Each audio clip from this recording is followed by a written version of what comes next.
estamos começando mais um episódio do Abradilan Cast, um conteúdo que tem o objetivo de desenvolver o setor farmacêutico. Esse conteúdo está disponível no canal da Abradilan no YouTube e também no perfil da Abradilan no Spotify. Eu, Viviane Massi, estou aqui contigo com o maior prazer e hoje eu vou conversar com o meu entrevistado sobre o tema do simples para o lucro real. Você sabia que é possível? Bom, possível e, em geral, mais econômico.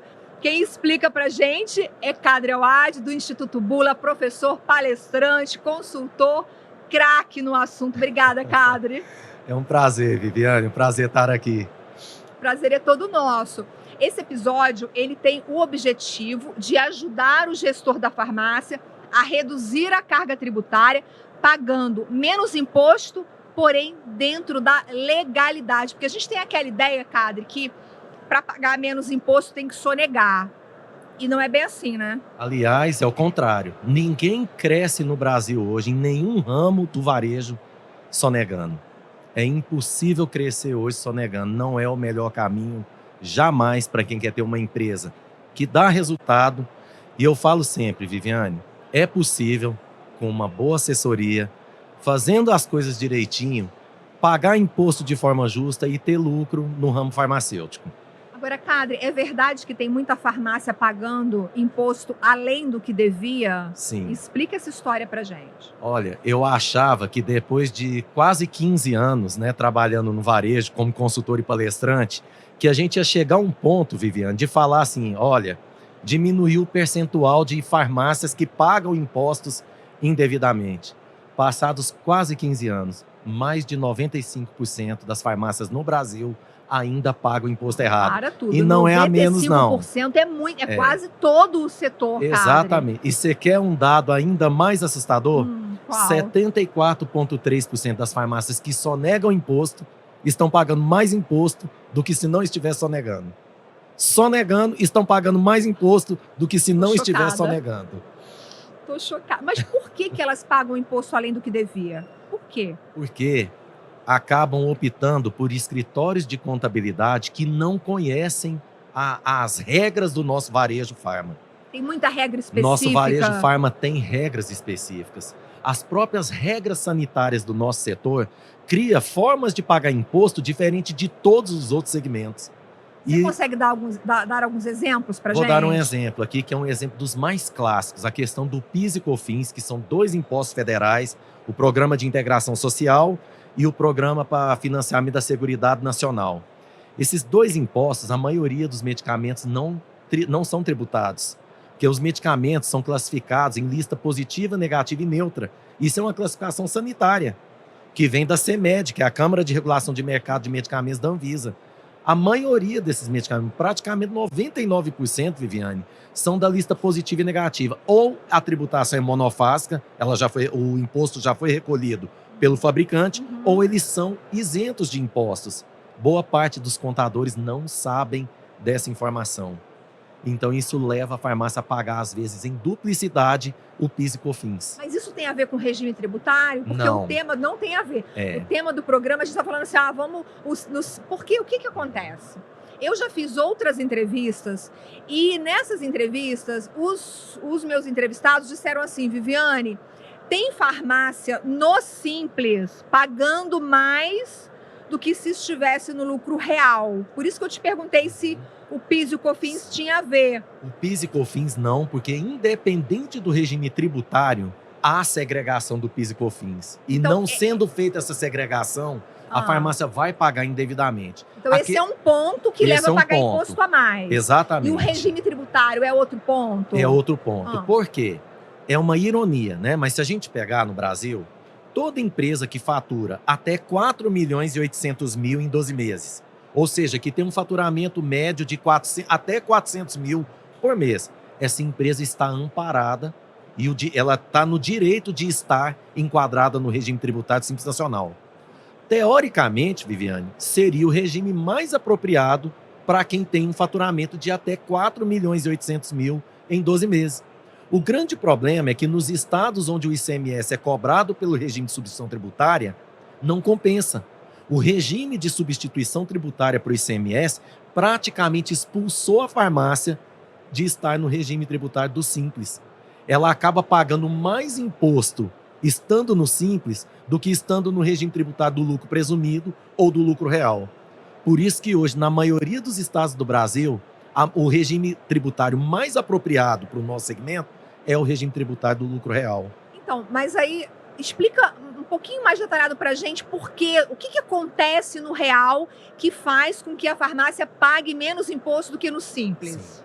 Olha o que acontece. Vou pegar aqui o exemplo de Goiás e Santa Catarina. Okay. Goiás e Santa Catarina, se você está no Simples Nacional, você vai pagar o ICMS dentro da Guia DAS, que é o documento de arrecadação do Simples da Receita Federal.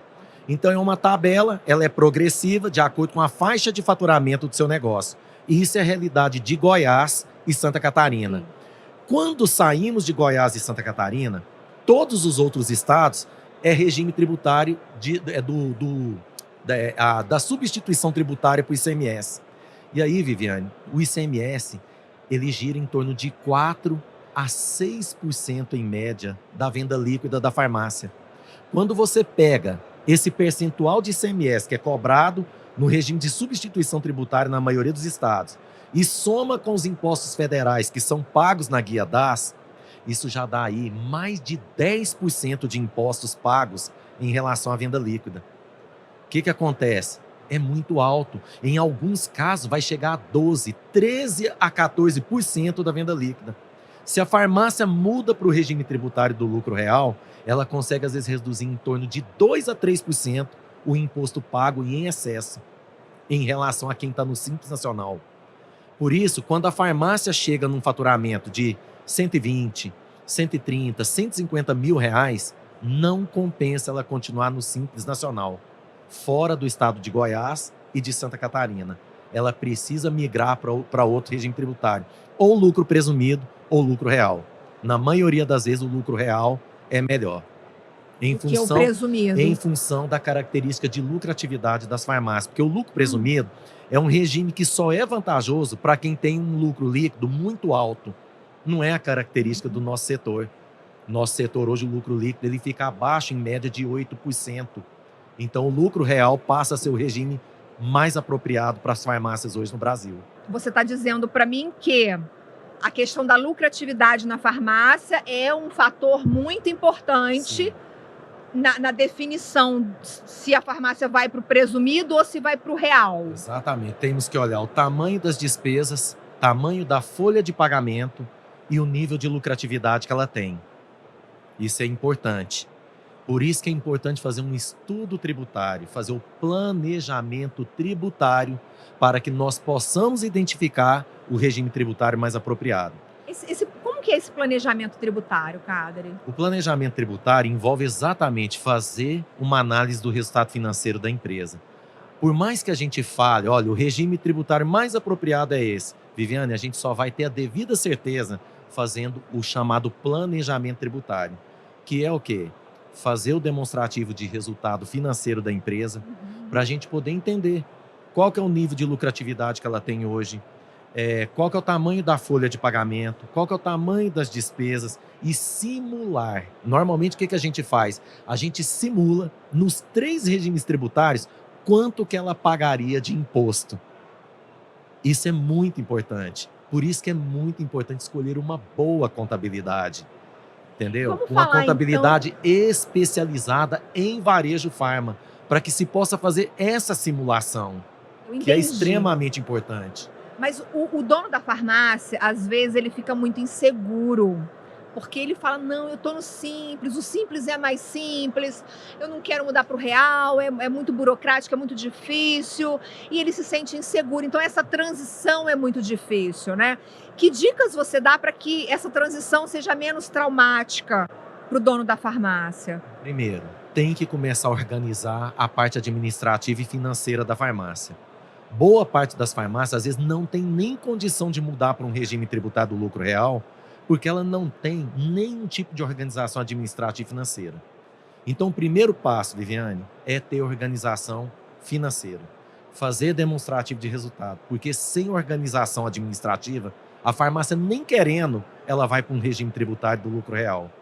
Porque o lucro real, o nome já diz, o imposto é pago sobre o lucro obtido. Eu tenho que conseguir apurar com exatidão o lucro que eu obtenho, porque o imposto de renda pessoa jurídica e a contribuição social sobre o lucro líquido é paga em cima do lucro líquido apurado da empresa.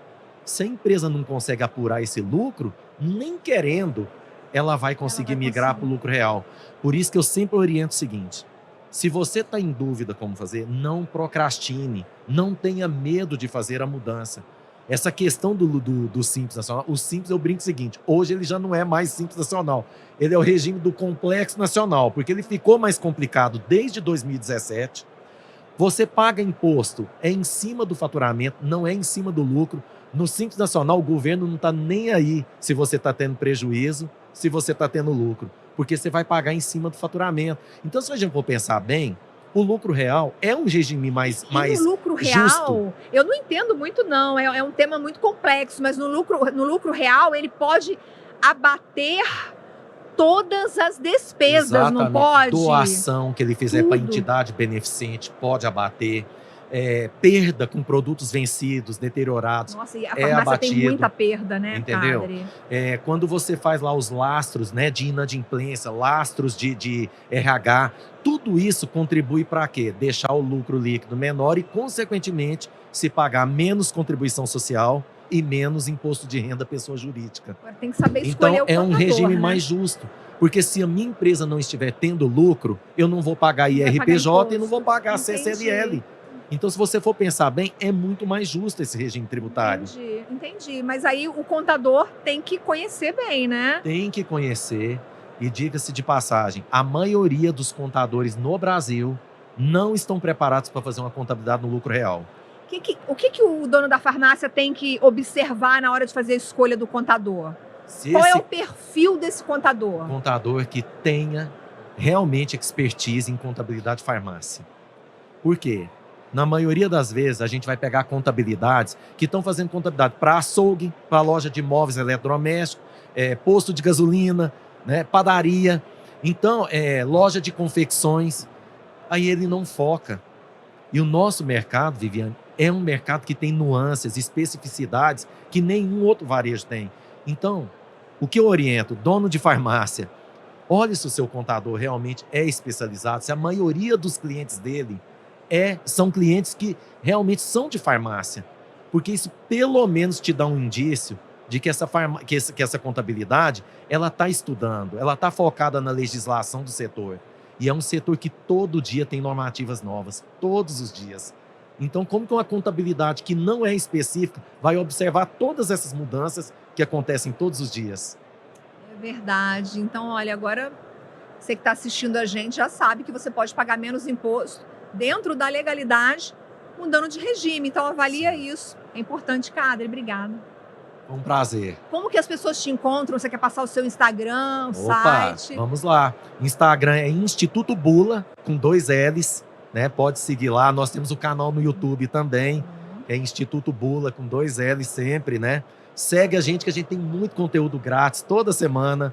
O seu Instagram pessoal também. Também, lá no meu Instagram muito pessoal, conteúdo. Que é Awad Cadre, AWAD, Cadre, CADRI. Tá bom. E o Café com Bula continua? Continuamos a fazer o Café com Bula toda segunda-feira, 7 horas da manhã, no Instagram do Instituto Bula. É isso aí. Então, obrigada. É um prazer conversar com você, viu? Foi um prazer enorme. Obrigada a você pela companhia. Siga a Abradilã nas redes sociais e até o próximo episódio. Tchau, tchau.